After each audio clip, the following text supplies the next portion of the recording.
Muito bem.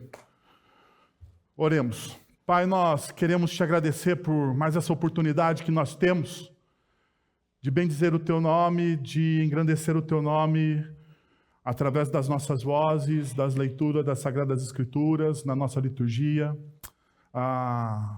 relembrarmos, ó Deus, sobre os princípios da Reforma Protestante, nesse tempo onde nós estamos também, relembrando, ó Pai, aquilo que homens do passado fizeram para a glória do teu nome. Neste momento, nós vamos olhar de perto o texto sagrado, então nós te pedimos que, em nome de Jesus, o Senhor fale aos nossos corações. A nossa semana foi atribulada, desafios, problemas, dívidas, dores, separações, brigas, tudo rondou o nosso coração e tentou o nosso coração, mas neste momento, Pai, nós paramos para ouvir a Tua palavra e pedimos que o Teu Santo Espírito fale aos nossos corações. Que o Senhor venha mover, ó Deus, e nos transformar para a honra e glória do Teu nome. É assim que nós oramos, em nome de Jesus. Amém. Muito bem, meus irmãos. Muito bem. Vou fazer uma experiência aqui com vocês hoje. Pode ficar tranquilo que não vou mandar ninguém levantar, sair, cumprimentar, olhar para o lado ou dizer qualquer outra coisa. Fique tranquilo. A experiência é o seguinte. Semana passada, reunião da equipe ministerial. Vocês perceberam que semana passada eu fiz um sermão somente, né? Dividido em duas partes. Parte 1 e parte 2. Daí, reunido na segunda-feira com a nossa equipe aqui, que trabalha, que faz a avaliação dos nossos encontros, eles falaram assim: pastor, um sermão só tá bom. Faz um sermão só, metade de manhã e metade à noite. A gente sai mais cedo para almoçar. Mas que é mentira deles. Que é mentira. Vou denunciar aqui o pecado dos nossos irmãos. Eles querem terminar mais cedo o culto para ficar conversando na porta da igreja. Principalmente pastor Guilherme. Principalmente pastor Guilherme. Ele adora um converser. Então, nessa manhã, vou fazer o que a minha equipe ministerial sugeriu. Se não ficar bom, a culpa é deles. Ok? Então, você vai lá. Pastor Guilherme está lá no fundo. Se você não conhece o pastor Guilherme, é aquele que está no fundo ali da nossa igreja, em pé, olhando para as pessoas. Então, se não ficar bom, você pode chegar para ele e falar assim: pastor, ficou horrível, a sua ideia é uma porcaria. Ok? Se ficar bom, você elogia o pregador. Estou brincando. Você fala, pastor Guilherme também: pastor, sua ideia foi excelente, excelente, excelente. Ok? Dito isso, abre lá em Malaquias, capítulo de número 2, a partir do verso de número 10. Hoje nós vamos de 10 a 16, e nós vamos ver os primeiros versículos, agora pela manhã, e os segundos versículos pela noite. Né, os próximos, a segunda parte do sermão à noite. Deixa eu só te falar uma coisa. Por que eu estou fazendo isso? A partir deste momento, Malaquias vai começar a entrar naquilo que é a adoração na prática. Se você percebeu, nas primeiras mensagens, e eu vou repeti-las aqui para você ter uma linha de pensamento, para você entender a minha linha de pensamento. Mas nos primeiros momentos que nós entramos no livro de Malaquias, nós conceituamos o que é uma verdadeira adoração. Nós trabalhamos a síntese da adoração. A adoração, ela não é este momento somente. Este momento aqui que nós nos reunimos como corpo de Cristo, como igreja do Senhor, isso aqui também é adoração. Por quê? Porque não é somente este momento. A adoração, ela ultrapassa este momento. A adoração é quando nós saímos daqui, de fato. A verdadeira adoração é quando você sai daqui, pega aquilo que você ouviu aqui e aplica na sua vida durante a semana. se tornando um melhor filho, se tornando um melhor marido, se tornando um melhor profissional. Isso é a verdadeira adoração. Aqui nós paramos, nós adoramos, nós oramos, nós cantamos.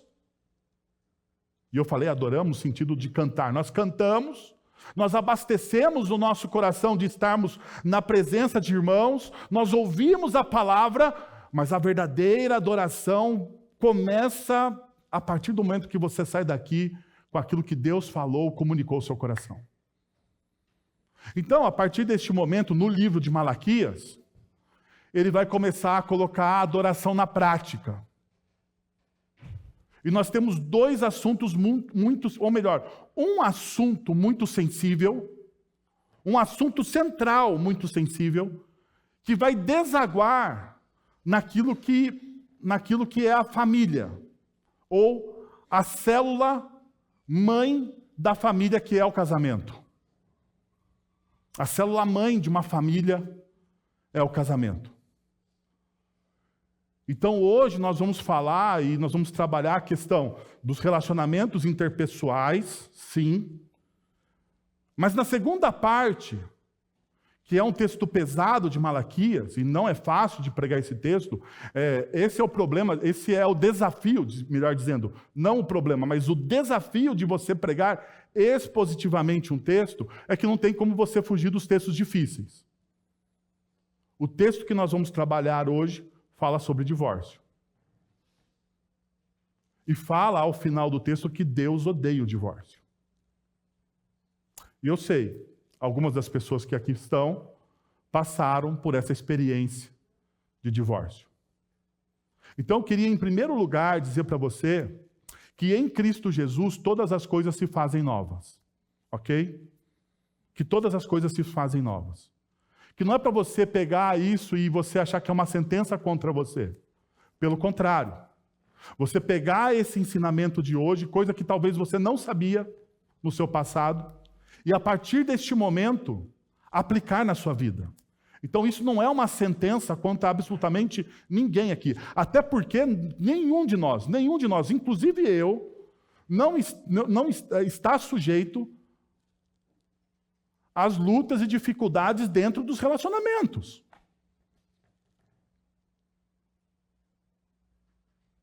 Pode ficar tranquilo, minha esposa não está aqui hoje, não porque nós estamos com problemas. A minha filha menor está doente, porque eu já vi alguns, já olhou para mim e falou, mas a esposa dele não está aqui? Aconteceu alguma coisa e ele está falando isso. Fique tranquilo, não use a sua imaginação para o mal. A Bia teve febre a noite toda, e a Cá ficou lá com o João. O Arthur está no acampamento escoteiro de barro até as orelhas. Então, está todo mundo na sua perfeita ordem. À noite, se Deus quiser, todo mundo por aqui. Então, nós vamos trabalhar em dois momentos. Por quê? Porque o tempo do divórcio merece, para nós, na nossa cultura hoje, uma mensagem específica sobre casamento. Então, se você quer ouvir uma mensagem específica sobre casamento, neste domingo, não acesse o nosso canal no YouTube e venha à igreja. Se não der para você vir, então você acessa lá o canal, ok? Então vamos começar a ler o texto. Pega comigo, abre aí ou acompanha na projeção. Já está aí. Acompanha na projeção o texto de Malaquias, capítulo 2, versos de 10 a 16. Não temos todos o mesmo Pai? Não somos todos criados pelo mesmo Deus? Por que será então que quebramos a aliança dos nossos antepassados, sendo infiéis uns com os outros? Judá tem sido infiel. Uma coisa repugnante foi cometida em Israel e em Jerusalém. Judá desonrou o santuário que o Senhor ama. Homens casaram-se com mulheres que adoram deuses estrangeiros. Que o Senhor lance fora da tenda de Jacó o homem que faz isso, seja ele quem for, mesmo que esteja trazendo ofertas ao Senhor dos Exércitos. A outra coisa que vocês fazem: enchem de lágrimas o altar do Senhor, choram e gemem, porque Ele já não dá atenção às suas ofertas e nem as aceita com prazer. E vocês ainda perguntam, por quê? É porque o Senhor é testemunha entre você e a mulher da sua mocidade, pois você não cumpriu a sua promessa de fidelidade, embora ela fosse a sua companheira, a mulher do seu acordo matrimonial. Não foi o Senhor que fez os dois um só? Em corpo e em espírito, eles lhe pertencem. E por que um só? Porque ele deseja a sua descendência consagrada. Portanto, tenham cuidado. Ninguém seja infiel à mulher da sua mocidade. Eu odeio o divórcio, diz o Senhor, o Deus de Israel. E também odeio o homem que se cobre de violência como se cobre de roupas, diz o Senhor dos Exércitos. Por isso, tenham bom senso. Não sejam infiéis. Disse para vocês que o texto não era fácil. Então, vou aceitar. Pastor Guilherme, obrigado pelo conselho. 2 momentos para um único texto. Deixa eu só lembrar vocês até onde nós chegamos aqui, como nós chegamos neste momento. A primeira mensagem que nós trabalhamos foi essa, ou essa é a síntese da primeira mensagem que nós trabalhamos. Deus nos transforma pela sua graça, oferecendo amor incondicional antes de qualquer exigência. Perceba, isso é uma das coisas mais belas que existem na palavra de Deus, no Evangelho, nas boas notícias do Evangelho de Cristo Jesus. Porque o Evangelho de Cristo Jesus, existem as boas notícias e as más notícias. Mas essa aqui é as melhores notícias que temos. Por quê? Porque essa boa notícia do Evangelho nos é dada. Ele oferece a nós um amor incondicional antes de exigir qualquer coisa.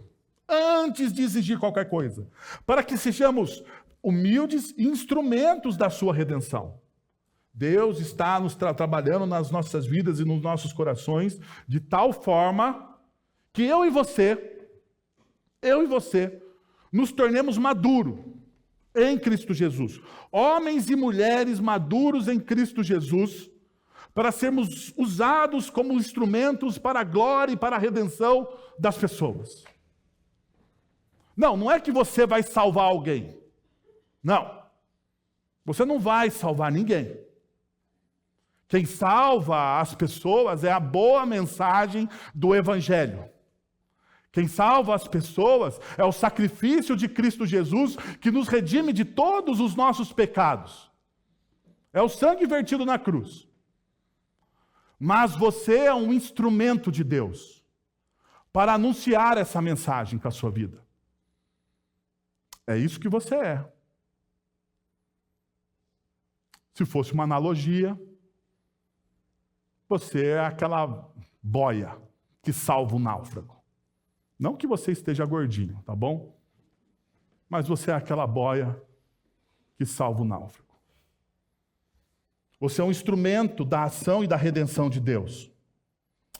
Mas isso só acontece porque Deus oferece o seu amor a você.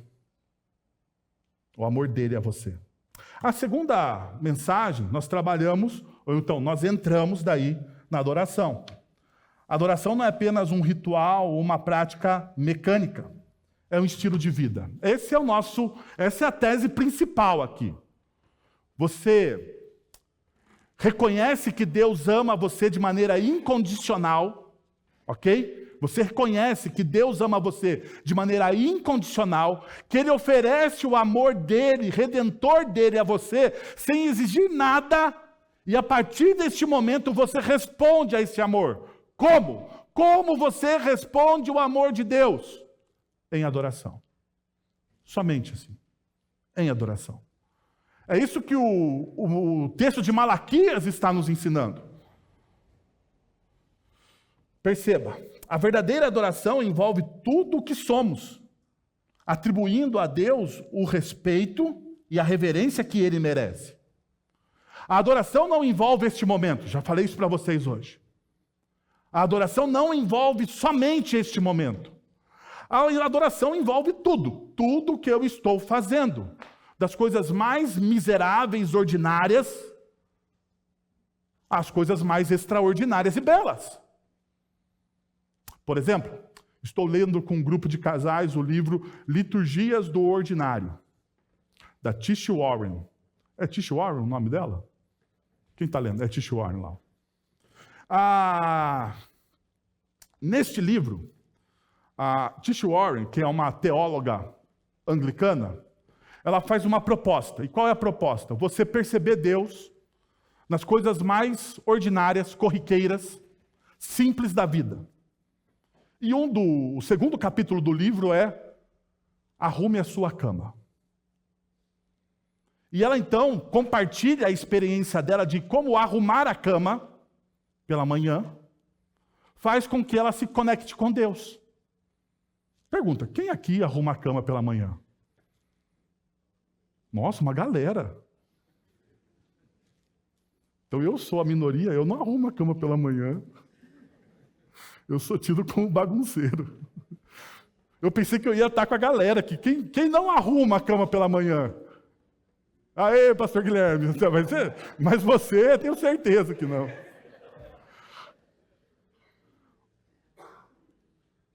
O fato é que a Tish Warren, no livro, ela diz o seguinte, que o simples fato de você se desconectar das coisas, por exemplo, ela conta a experiência dela, que toda manhã, ao tomar o café da manhã dela, a primeira coisa que ela fazia era o quê?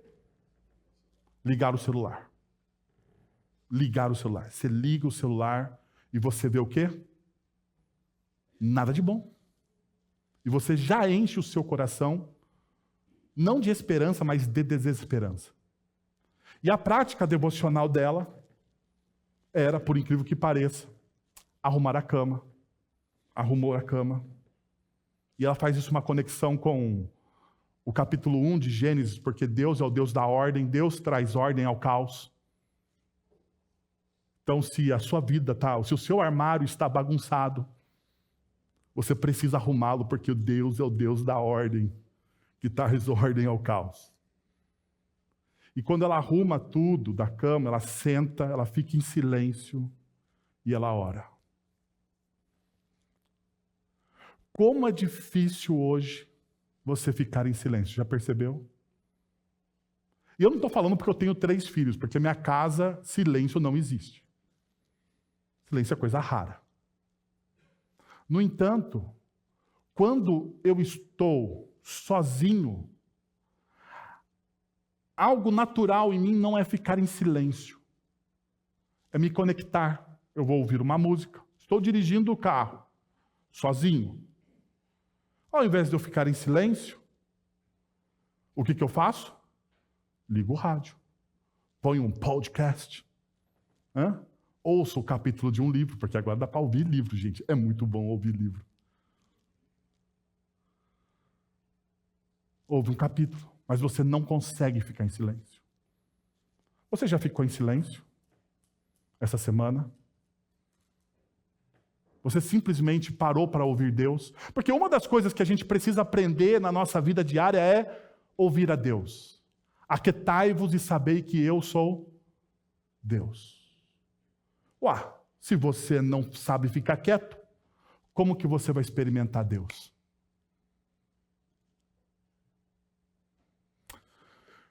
Essa foi a tônica da nossa segunda mensagem. Nós precisamos aprender a adorar a Deus em todas as áreas da nossa vida, até nas coisas mais ordinárias. A terceira mensagem nós trabalhamos quando nos afastamos de Deus. Até suas bênçãos podem se tornar fardos. Devemos honrar o doador acima dos dons, acima dos presentes, acima das bênçãos, evitando transformar coisas boas em ídolos. E lembrando que a nossa verdadeira santificação vem de viver para Deus. Desculpa, satisfação. A nossa verdadeira satisfação vem de viver para Deus. A quarta mensagem, então, trouxe essa realidade, que para uma adoração autêntica, desenvolva os 3 Cs da vida íntegra. E isso não é sermão coach, só para você saber. Tá? Os 3 Cs da vida íntegra. Compromisso, moldado pela graça de Deus. O primeiro C da vida íntegra, compromisso. Por quê? Porque são os meus compromissos que vão moldar o meu caráter. E não o contrário. Porque se você acha que o seu caráter molda os seus compromissos, você está surfando em uma filosofia humanista. Humanista. Por quê? Vou te provar. Romanos nos ensina que nós estamos destituídos do quê? Da glória de Deus. Nós fomos, no pecado, destituídos da glória de Deus. Estando destituído da glória de Deus, o nosso caráter foi corrompido. O nosso caráter foi corrompido. Então, no seu caráter, não há sustância. Vamos dizer assim, sabe? Sustância. Não tem sustância para sustentar os seus compromissos. Mas daí vem a graça do Senhor. Ele nos ama primeiro. Ele derrama a sua graça sobre nós. Ele derrama o seu amor sobre nós. Como diz o evangelista João em uma das suas cartas, nós o amamos porque ele nos amou primeiro. Então nós assumimos um compromisso com esse Deus que nos ama primeiro. E a partir desse compromisso assumido, essa resposta de adoração, essa disciplina de adoração, essa adoração então vai moldar o quê? O meu caráter, vai me transformar. É assim que começa a transformação. Aquela ideia coach, agora aqui eu vou mostrar para você que eu não sou coach. Aquela ideia do evangelho coach de que a força está em você, que você consegue. Feche os seus olhos, ache algo bom dentro de você. Faça força, faça força. Você não vai conseguir se transformar assim. Algo maior que você precisa vir ao seu encontro. Algo maior que você precisa vir ao seu encontro e te transformar. Esse algo maior que você, que vem ao seu encontro e te transforma, é o amor de Cristo Jesus naquela cruz. Sendo assim, nós somos moldados no nosso caráter, através do compromisso que nós subimos com o nosso Deus. E por final, nós precisamos compartilhar a mensagem do Evangelho. Nós compartilhamos a mensagem do Evangelho. Então, neste domingo, nós vamos pensar na seguinte tese.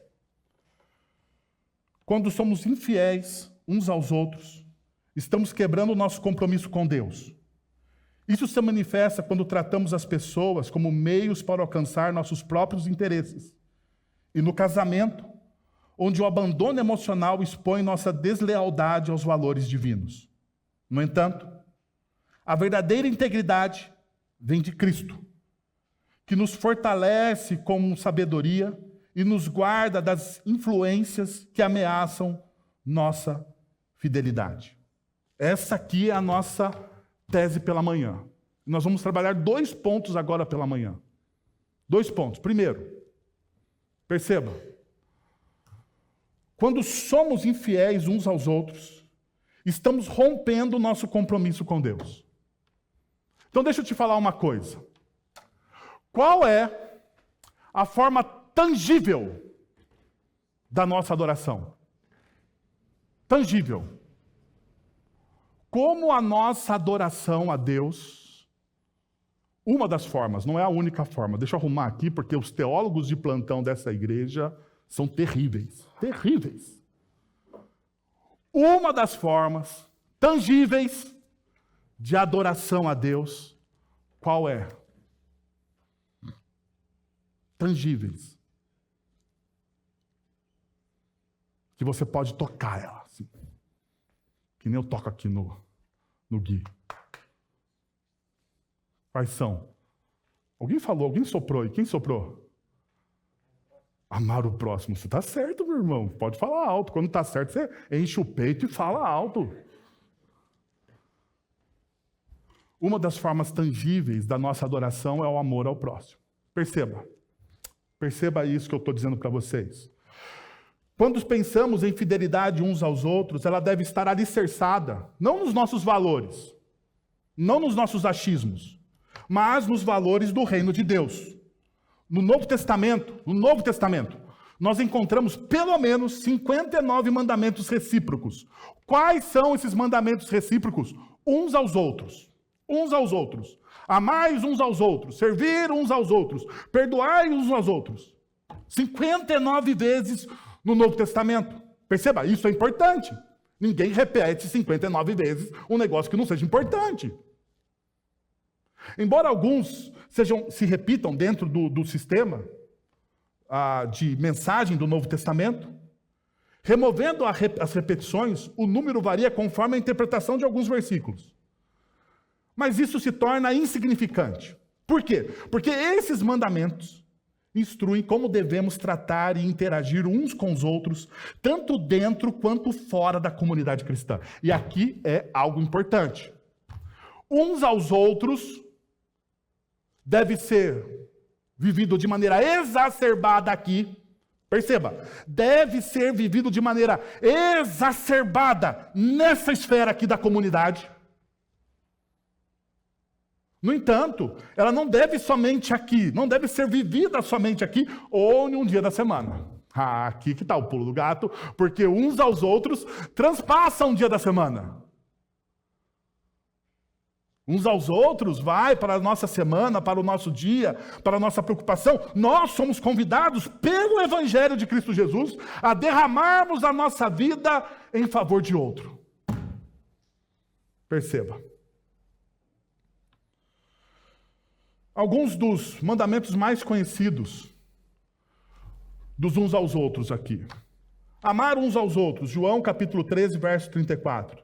Servir uns aos outros, Gálatas capítulo 5, verso 13. Perdoar uns aos outros, Efésios capítulo 4, verso 32. Encorajar uns aos outros, 1 Tessalonicenses capítulo 5, verso 11.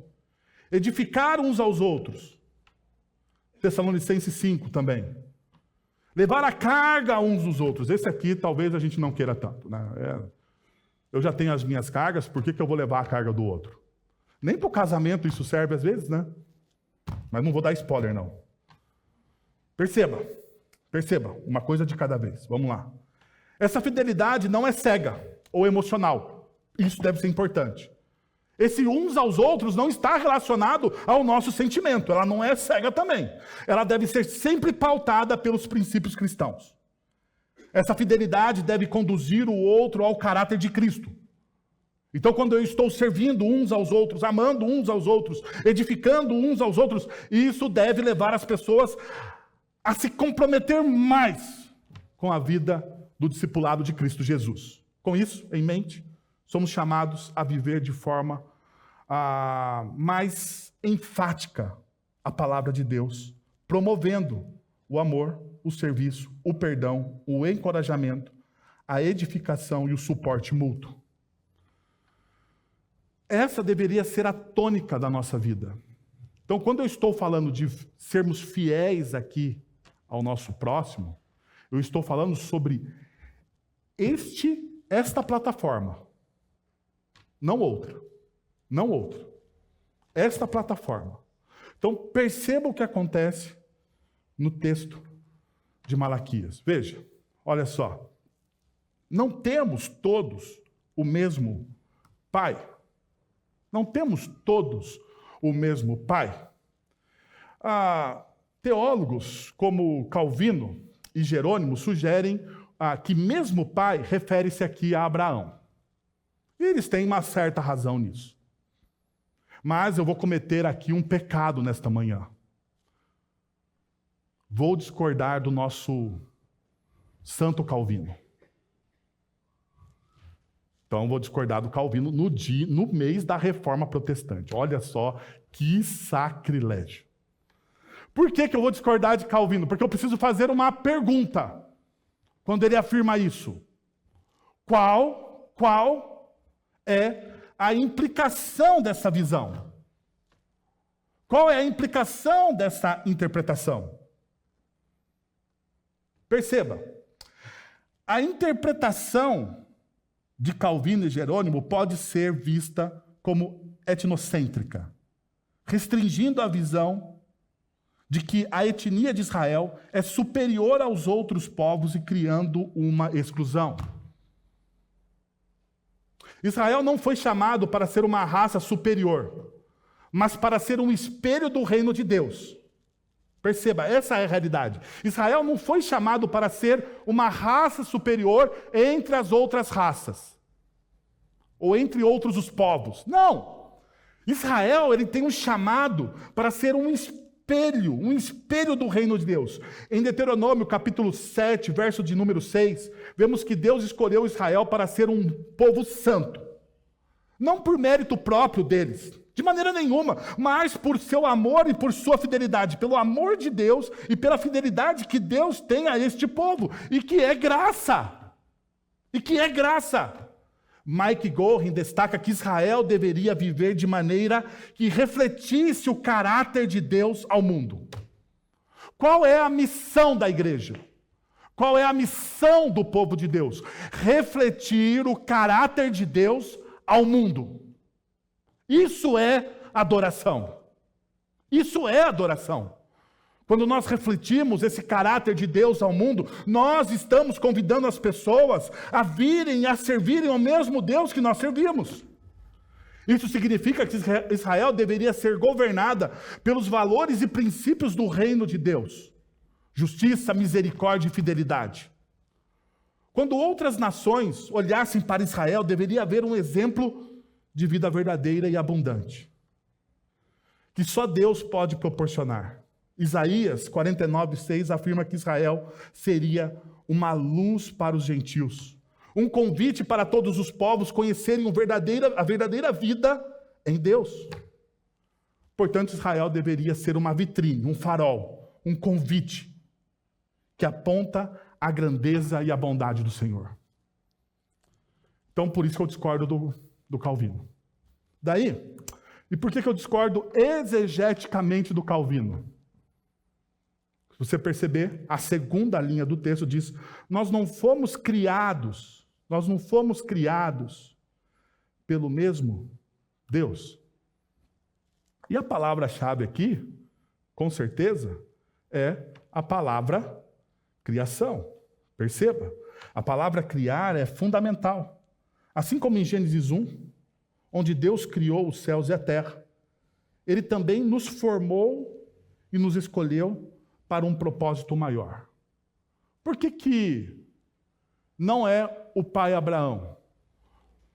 Porque quem cria é o pai, é o autor. E o autor de Malaquias, ou Malaquias, quando escreve a sua sentença a Israel, a sua exortação a Israel, ele usa a mesma palavra de Gênesis capítulo 1. A mesmíssima palavra do hebraico. Nós não temos um único Pai. Nós não temos um único Deus que nos criou. Mas qual que é a função missiológica disso? Toda a humanidade foi criada por Deus. Toda a humanidade. Isso se estende não só a Israel. Isso se estende a todos, a todos. Perceba, desde o chamado de Abraão em Gênesis capítulo 12, verso número 3, Deus promete abençoar todas as nações por meio daquele povo.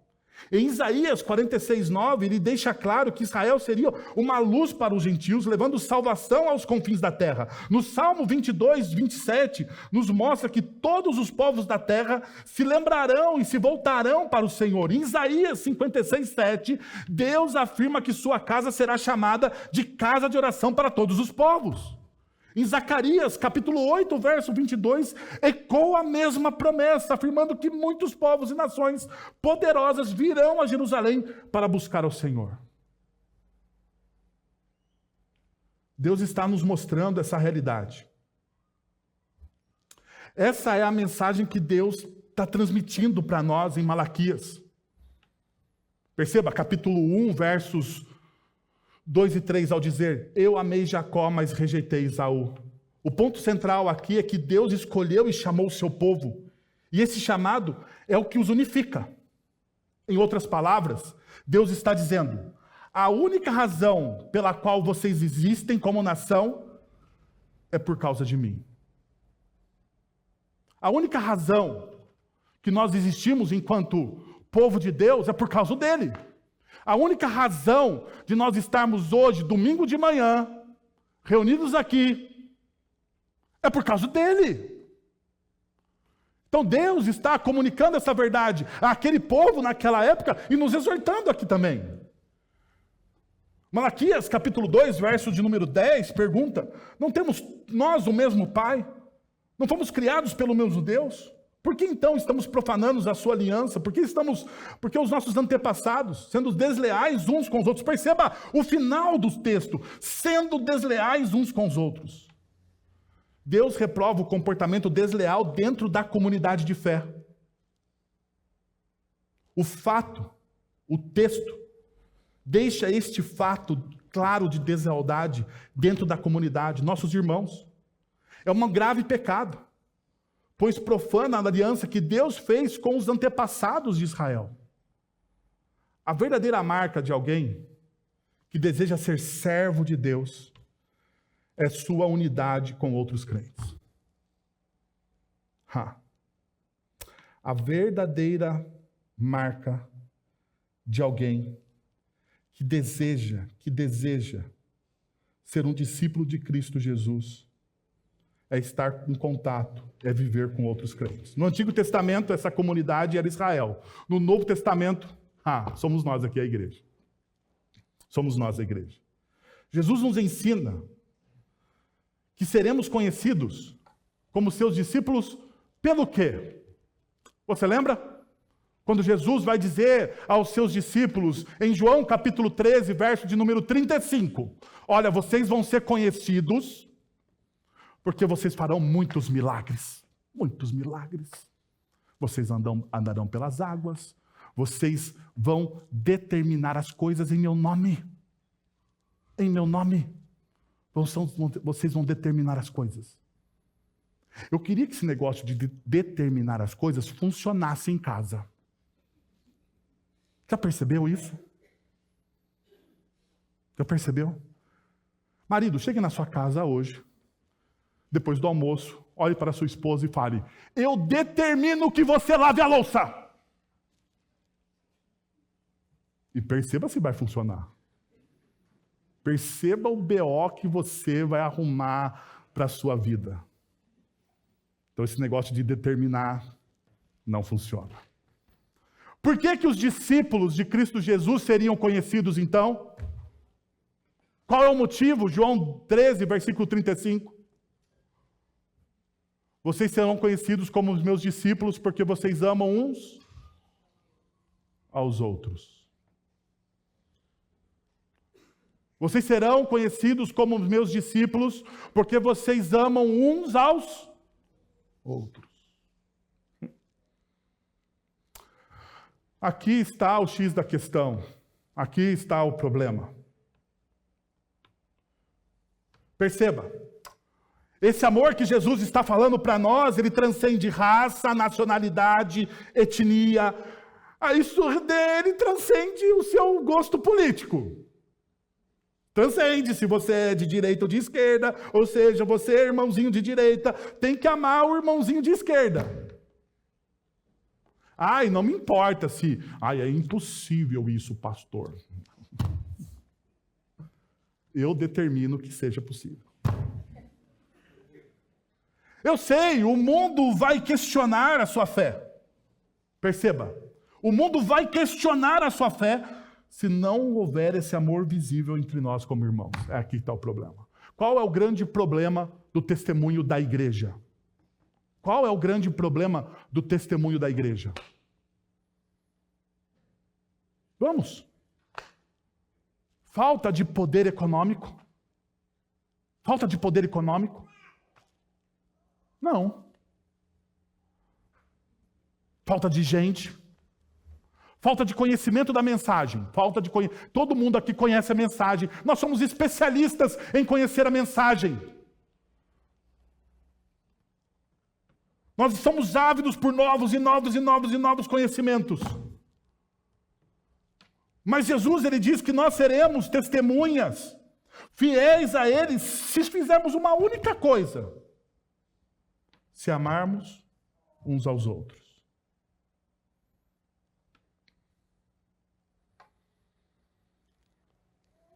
A pergunta que eu quero fazer para você é o seguinte: como você é conhecido entre os seus?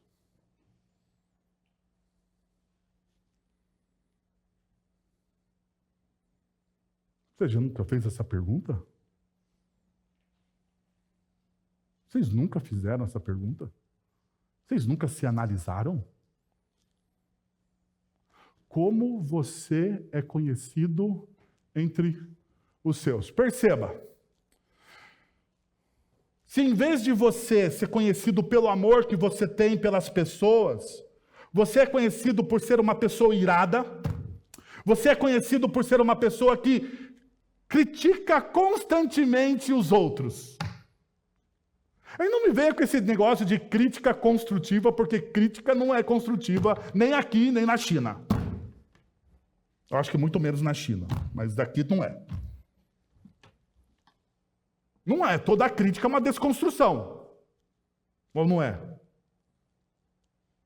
Porque perceba, quem critica nunca dá a solução. Eu tenho uma crítica a fazer, pastor, para você sobre o sermão da manhã. Não, está muito longo. Tal. Qual que é a solução, irmão? O Guilherme deu a crítica, fez a crítica e deu a solução. O Guilherme, você é o primeiro a fazer isso. Louvado seja o Senhor por isso. Mas geralmente as pessoas dão a crítica e não dão a solução. Mas como você é conhecido? Você é conhecido como aquele que critica? Você é conhecido como aquele que tem preconceito? Preconceito. Olhar preconceituoso. Olhar preconceituoso na igreja devia ser proibido. Você tem que treinar o seu olhar. Olhar preconceituoso na igreja deveria ser algo proibido.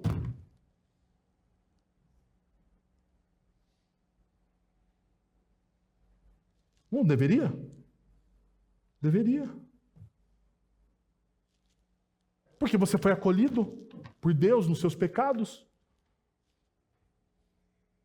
Deus te deu a graça, salvou você, apesar de você. Você já percebeu uma coisa? Deixa eu te falar uma coisa muito sincera aqui, nessa manhã. Você não merecia ser salvo. Você sabia disso? Que você não merecia? Você tem consciência de que você não merecia? Eu acho que tem algumas pessoas na igreja que acham, ou que têm a impressão de que, não, eu poderia ser salvo. Eu sou uma pessoa boa, eu faço coisas boas de vez em quando, eu poderia ser salvo. Mas deixa eu te dizer uma coisa real para você, real para você. Você não merecia salvação. Você é mau. Você é mau. Quem nunca aqui olhou com um olhar preconceituoso para uma outra pessoa? Sem conhecê-la. Quem aqui já não fez juízo de valor sobre alguém? Sem conhecê-lo.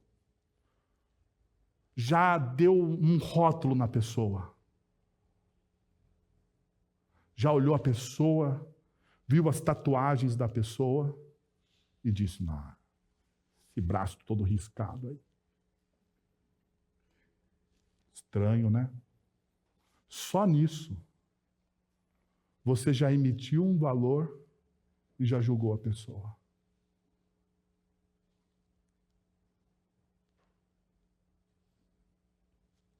Porque ao invés de você ficar cuidando do braço da pessoa, todo riscado, você não cuida do seu coração, miserável? Não é assim? Porque ao invés de você fechar os seus olhos, porque perceba uma coisa que eu estou tentando construir com vocês aqui, e isso tem que ficar claro na cabeça de vocês, senão eu vou ficar frustrado pelo resto da minha vida pastoral. Todos nós aqui somos uma única coisa. Qual é o valor que eu e você temos, independente da nossa posição social? Que não muda, de pessoa para pessoa aqui. De boniteza para boniteza que nós temos. Qual é o valor que nós temos, independente da nossa situação social? Qual é o valor? Você e eu somos feitos à imagem de Deus Trino. Todos aqui, sem exceção. Somos feitos à imagem de um Deus poderoso e trino. Todos aqui receberam a mesma porção. Todos nós. Todos nós recebemos a mesma vida, a mesma oportunidade, as mesmas coisas. Todos nós somos amados por Deus em Cristo Jesus. Todos nós. Todos nós aqui.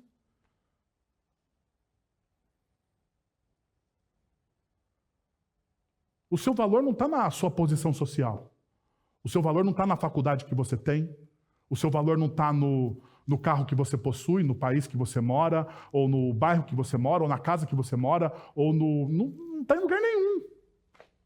Não está se você é pós-doc, ultra-doc, super-doc. Não está nisso aí. Não importa quantos diplomas você tem na sua parede. O seu valor não está aí. O seu valor está onde? O seu verdadeiro valor está onde? Em primeira instância, o seu primeiro valor está no fato de que você é a imagem e semelhança de Deus. É isso que Gênesis capítulo 1 me afirma. O seu segundo maior valor está numa outra coisa, numa outra realidade. Cristo Jesus morreu por você naquela cruz. Por você ser a imagem e semelhança de Deus. Por você ser a imagem e semelhança de Deus, Cristo Jesus, ele entra na história e morre por você naquela cruz. Esse é o seu valor na história.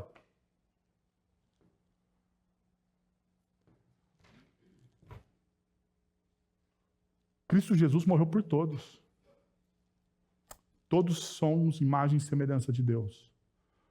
Todos aqui merecem o quê? No mínimo, respeito e consideração. Todos aqui merecem ser amados. Todos aqui merecem ser amados. Independente das suas escolhas do passado. Porque em Cristo Jesus todas as coisas são feitas o quê? Novas. Por isso que Malaquias se levanta contra essa deslealdade. Por isso que Malaquias se levanta contra essa desunião. Perceba essa realidade. Malaquias faz isso. Tanto que nós podemos ler as palavras de Jesus no capítulo 13 de João, quando ele diz: um novo mandamento lhes dou, amem uns aos outros, como eu os amei. Vocês devem amar uns aos outros. Perceba. Com isso, todos saberão que vocês são meus discípulos, se vocês amarem uns aos outros. Qual é a autêntica marca de um discípulo? O verso de número 34 diz: um novo mandamento lhes dou. Isso aqui não é uma opção para você, não é uma opção para mim. Amar aquela pessoa que está ao seu lado, que é diferente de você, não é uma opção. Um novo mandamento lhes dou. Eu, lendo o livro da Tish Warren, eu achei uma frase fantástica. Todo mundo quer uma revolução. Ninguém quer lavar a louça. Todo mundo quer uma revolução. Ninguém quer lavar a louça. Deixa eu te dizer uma coisa. Todo mundo aqui, como discípulo de Jesus, pensa em fazer algo grande para Deus. Mas ninguém quer lavar a louça. O que é lavar a louça no discipulado de Cristo Jesus? O que é lavar a louça no discipulado de Cristo Jesus? Amar uns aos outros. Por que amar uns aos outros é lavar a louça? Porque amar uns aos outros precisa de tempo. Precisa de dedicação. Não é verdade? Como é que você vai dizer que você ama alguém se você não dedica a alguém? Como é que você disse para mim que ama se você não serve? Você não serve. Você serve o seu próprio umbigo. Você se ama, não ama? Quando você vai ao shopping se auto-homenagear. Porque nós vamos ao shopping nos auto-homenagear, né? Quando nós compramos um presente, é uma auto-homenagem, não é verdade? Não é verdade? Auto-homenagem. Quando você vai fazer auto-homenagem a você, comprando um presente, dizendo que você merece aquela coisa toda, que você lutou para ter aquele presente, você compra uma porcaria ou você compra o melhor que você pode? Larga a mão de mentir. Você entra no cartão de crédito e paga até em 12 vezes. Não é verdade? Porque é para você. Agora vamos pensar o seguinte, de maneira prática. Você precisa fazer algo pelo seu irmão. Como que você vai fazer agora então? A partir dessa verdade que nós conhecemos no Evangelho. Você precisa fazer algo para alguém. Se você faz sempre para você o melhor, a partir de agora que você conhece a verdade do Evangelho, como você vai fazer algo para alguém? Melhor. Nosso grupo escoteiro tem o Ramo dos Lobos. E o Ramo dos Lobos, o lema é... Quem foi lobinho aqui na vida? Quem foi lobinho? Eu nunca fui lobinho. Eu sou só presidente do grupo. Nem escoteiro direito eu fui. Qual é o lema do Ramo Lobo? Melhor possível. Nós precisamos fazer o melhor possível, assim como fazemos por nós para os outros. Se você ama uns aos outros. Segundo,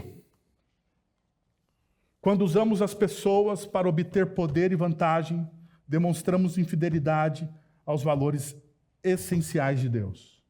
Perceba o que o texto bíblico vai dizer. Judá tem sido infiel, uma coisa repugnante foi cometida em Israel e em Jerusalém. Judá desonrou o santuário que o Senhor ama. Homens casaram-se com mulheres que adoram deuses estrangeiros. Que o Senhor lance fora das tendas de Jacó o homem que faz isso. Seja ele quem for, mesmo que esteja trazendo ofertas ao Senhor dos exércitos. Perceba o que o texto está nos mostrando aqui. Primeiro, Judá tem sido infiel. Essa é a primeira informação. Segundo, ele faz algo que é repugnante ao Senhor. Nós não sabemos o que significa esse algo repugnante. Malaquias não está falando isso para a gente. Nós podemos aferir isso a partir de outros textos das Sagradas Escrituras. No entanto, esse algo repugnante não é dito por Malaquias. A informação que nós temos de Malaquias é que algo repugnante foi feito. Foi cometida em Israel e em Jerusalém. Uma outra coisa, uma outra sentença que eles colocam é que Judá desonrou o santuário que o Senhor ama. Malaquias denuncia a traição da tribo de Judá. Perceba, ele passou aqui de duas tribos. Da tribo de Levi, que é a tribo dos sacerdotes, agora ele vai para uma outra tribo, a tribo de Judá. Afirmando que eles quebraram a aliança com Deus. E ao se casarem com mulheres que adoram outros deuses. Perceba o texto que nós estamos lendo. Esse comportamento é descrito como uma coisa repugnante, talvez, ou uma coisa detestável. Profanando o santuário do Senhor. Não se trata apenas de uma quebra de regras, mas de um afastamento profundo dos valores de fidelidade que Deus ordenou. A pergunta: qual é a raiz do desgosto profundo do Senhor? Porque aqui você percebe, Deus está desgostoso com o seu povo. O texto nos responde: homens casaram-se com mulheres que adoram os outros deuses.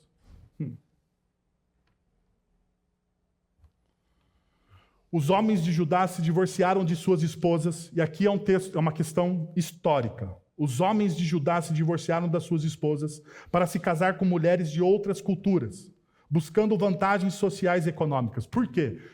Você precisa se lembrar do contexto histórico do livro. Malaquias É quando o povo faz o seu último regresso da Babilônia para o quê? Jerusalém. Ok? A pergunta é, Jerusalém estava desocupada enquanto o povo de Israel estava na Babilônia? Em exílio? A terra ficou uma terra sem dono? De maneira nenhuma. Outros povos se apossaram daquela terra. Viveram em Jerusalém. Fizeram fortuna em Jerusalém. E daí o que está acontecendo? O povo de Deus, os homens de Judá, chegam lá, depois do exílio, e eles fazem algo que parece não agradar ao Senhor.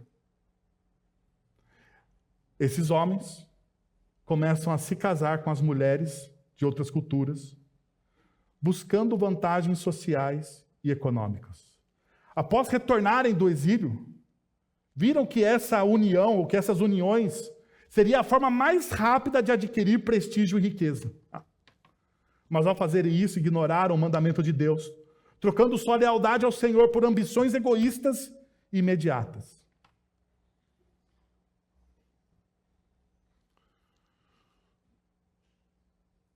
Deus está condenando aqui o quê? Perceba, a união entre os filhos de Deus e os descrentes é uma ruptura direta da ordem de Deus. Não é apenas sobre casamentos mistos, não é apenas sobre isso. É sobre corações que abandonam Deus em favor de ambições terrenas. Terrenas aí. O mais saiu o mais aí. Até terrenas. O que está acontecendo com este povo? Eles estão se divorciando das suas esposas. Mais tarde a gente vai trabalhar sobre isso. Eles estão se divorciando, mas o princípio principal é este. Eles estão usando as outras pessoas. Eles estão usando as outras mulheres para conquistar o quê? Poder, dinheiro, status. Por isso que isso se torna repugnante aos olhos do Senhor. Qual é a conexão com a gente aqui hoje? Qual é a missão, o que esse texto ensina para a gente hoje aqui? A nossa cultura não ensina a usar pessoas e a amar coisas? Já percebeu que a nossa cultura faz isso com a gente? Nós amamos as coisas e usamos as pessoas. Não é uma verdade? Você ama as coisas que você tem e você usa as pessoas para o quê? Para obter as coisas que você tem. Você não serve as pessoas. Perceba? Quando Deus proíbe o seu povo de casar com aqueles que adoram os falsos deuses, ele está protegendo o coração de Israel da tentação de se desviar da fé. Essa é a realidade.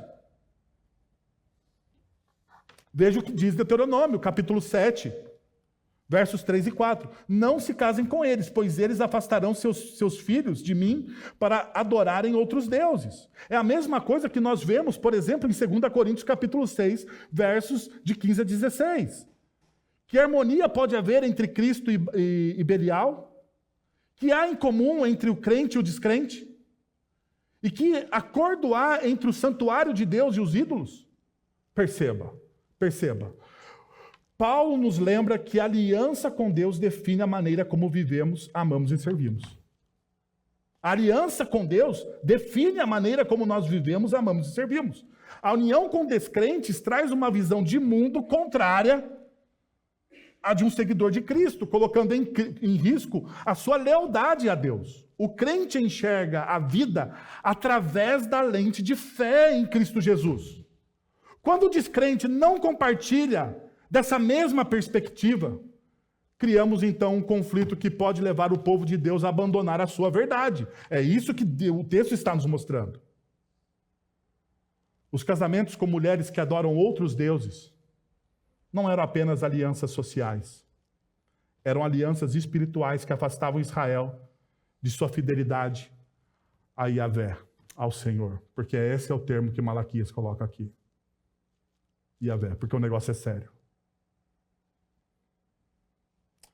Malaquias, em 2:22, adverte que o Senhor exclua, 2:12, desculpa, Em 2,12 adverte, que o Senhor exclua das tendas de Jacó o homem que faz isso. Essa sentença nos lembra que a desobediência traz consequências espirituais sérias, como a perda da bênção. E aqui é a perda da bênção. Ele não deixa de ser povo, mas ele sim, ele deixa de ser abençoado. Sim, ele deixa de ser abençoado. A desobediência, a nossa desobediência aos princípios e aos valores do reino de Deus, faz com que as bênçãos de Deus sejam retiradas ou atrasadas. Isso não tem a ver com a sua salvação.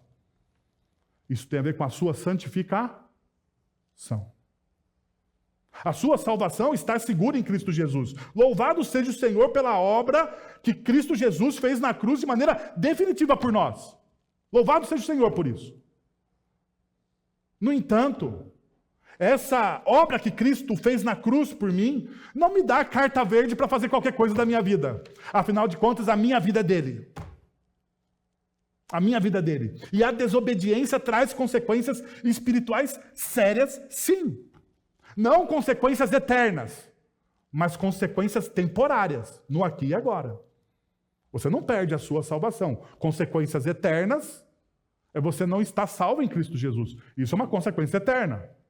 Se você é uma pessoa salva, Cristo Jesus fez a obra no seu coração, ok. Mas saiba, a desobediência traz consequências espirituais sérias, temporais e sérias sobre você.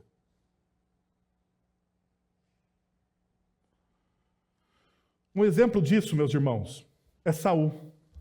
Vocês lembram da história de Saul, 1 Samuel capítulo 15? É uma lição que nós não deveríamos esquecer, porque era uma lição clara sobre as consequências de comprometer a obediência por ganhos pessoais. Saul poupou o gado e o rei dos amalequitas. Não sei se você lembra. Deus disse para Saul, vai lá e extermina. É uma ordem dura de Deus, dura. Deus estava provando o coração de Saul. Saul, no entanto, ele poupa o gado e o rei dos amalequitas, desobedecendo a ordem clara de Deus. Ao ser confrontado, ele tentou justificar. Não, eu poupei o gado aqui para favorecer o Senhor. O que eu fiz aqui foi pelo Senhor. Daí vem uma das frases mais célebres de 1 Samuel, capítulo 15, verso 22. Obedecer é melhor do que sacrificar. Deus não deseja o seu sacrifício. Deixa eu falar um negócio arriscado aqui.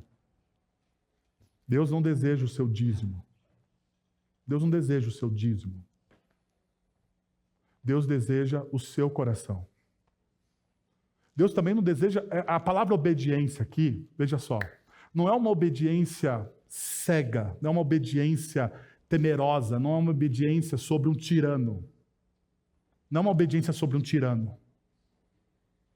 Não é uma obediência movida pelo medo. A obediência aqui é movida pelo amor, pela reverência. A obediência aqui, ela é movida pela adoração. Pela adoração. É uma resposta de amor que Deus requer do nosso coração. A lição é direta. Deus exige fidelidade total a nós. É radical. Não existe meio discípulo de Jesus. Não existe meio discípulo de Jesus. Assim como não existe meia grávida. Ou existe meia grávida? Ah, eu estou meia grávida. Não existe. Ou a mulher está grávida ou não está. É obediência radical. Qual é a imagem de uma obediência radical? Apesar de eu ser contrária a esta imagem que eu vou trazer para vocês, eu vou falar mesmo assim. Obediência radical é quando nós vemos uma pessoa, um ser humano feito à imagem e semelhança do nosso Criador, fazer a opção de torcer pelo Corinthians. Perceba como é radical o cara que torce. Não, perceba como o cara, a metáfora, como o cara que é radical. O corintiano torce para outro time? Torce para outro time? Não, ele torce para o Corinthians. Pode tomar droga o Corinthians. Tomara que seja rebaixado. Tomara que caia. Tomara que acabe. Tomara que tomem o estádio do Corinthians. Mas o corintiano vai continuar existindo. Porque é uma obediência radical àquilo que ele tem no coração dele. Ele é corintiano. Ele não torce para o Barcelona. Ele acha que o Barcelona é o Corinthians. Ele não torce para o Real Madrid também. Porque ele acha que o Corinthians é melhor que o Real Madrid. É radical. Deveria ser assim também o nosso compromisso com o Cristo. A mesma paixão, o mesmo amor, a mesma fidelidade. Não deveria. Tem gente que torce para o Corinthians, sai aqui de Sorocaba, no dia de chuva, toma chuva e vai assistir o jogo lá, e o jogo perde. O cara perde, o Corinthians perde. Daí você pensa que o cara vai desistir. O miserável não desiste, ele volta domingo que vem, ou ele vai assistir de novo. É algo radical, eu estou falando sério, gente. Estou falando sério. É algo radical. Isso deveria ser o nosso exemplo como discípulos de Jesus. Nós deveríamos ter a mesma radicalidade dentro do nosso amor, a mesma fidelidade. A mesma fidelidade. O mesmo amor, a mesma paixão, a mesma devoção que as pessoas têm. Perceba, alguém, quando o corintiano fala sobre o Corinthians, brilha o olho do cara. Mas quando nós falamos do Evangelho, os nossos olhos não brilham. Não brilham. Porque as nossas paixões, os nossos amores estão desassociados da mensagem.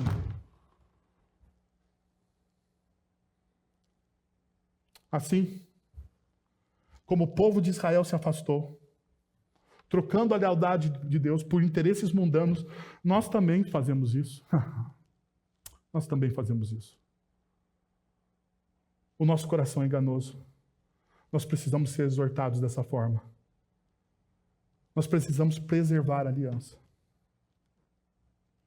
Agora perceba, para você refletir e praticar. Cristo nos mostrou na cruz que o verdadeiro poder não está em dominar ou explorar os outros, mas em servi-los com amor sacrificial.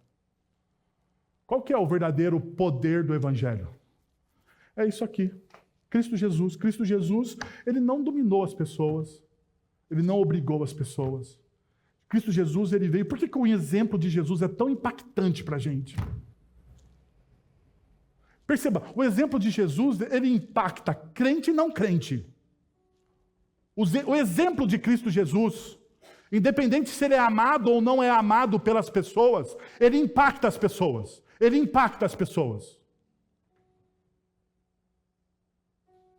Segundo a revista Times, Jesus é a figura mais amada de todo o mundo, de todo o mundo. Porque o exemplo de Cristo Jesus impacta. Ele veio servir. E é o que ele diz para nós, ele diz para mim, para você, eu vim servi-los. Jesus, ele diz, os governantes dominam entre vocês. Eles exercem poder, eles são autoritários. Eles são preconceituosos e criam um jugo pesado em vocês. Não seja assim, então, agora o reino. Entre vocês, o maior é aquele que serve.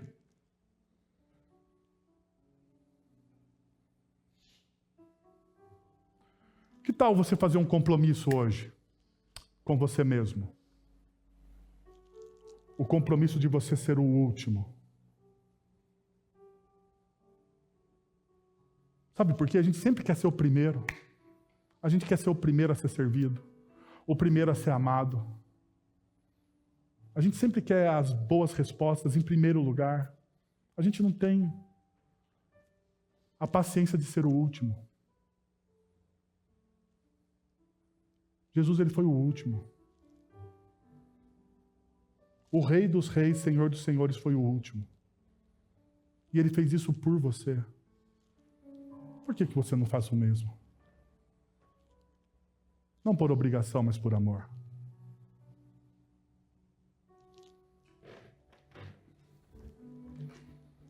Que tal você fechar os seus olhos e orar? Pai, nós estamos diante do Senhor, ó Deus. Nós ouvimos a Tua palavra e nós queremos Te pedir, ó Senhor, que venha sobre nós, ó Deus, essa experiência do arrependimento. Porque muitas vezes, ó Deus, amamos as coisas e usamos as pessoas. Porque muitas vezes, ó Deus, nós não amamos o nosso próximo, Senhor. Na verdade, Senhor, vamos ser sinceros diante do Senhor nessa manhã. Nós não amamos o próximo, Senhor. Oh Deus, tenha misericórdia de nós. Tenha misericórdia de nós, ó Deus. Porque nós não amamos o próximo, Senhor. Nós somos preconceituosos. Nós somos difamadores. Tenha misericórdia, Senhor, do nosso coração e de nós nessa manhã, como povo. Traga arrependimento a nós, ó Deus. Para que possamos de fato sermos transformados. Cria em nós aqui, Senhor, nesse grupo, nesse povo conhecido, chamado pelo Senhor. Cria um sentido de verdadeira comunidade, Senhor. Uns aos outros. Nos ajuda a sermos os últimos, ó Deus.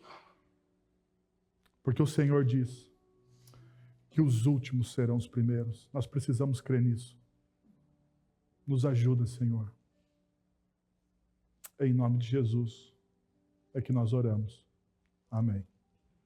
Vamos receber a bênção? Agora, irmãos, que a graça de nosso Senhor e Salvador Jesus Cristo, o amor de nosso Deus e Pai, o conselho, o consolo, o poder e a ação do Santo Espírito de Deus estejam sobre vocês agora e pelos séculos dos séculos. Amém.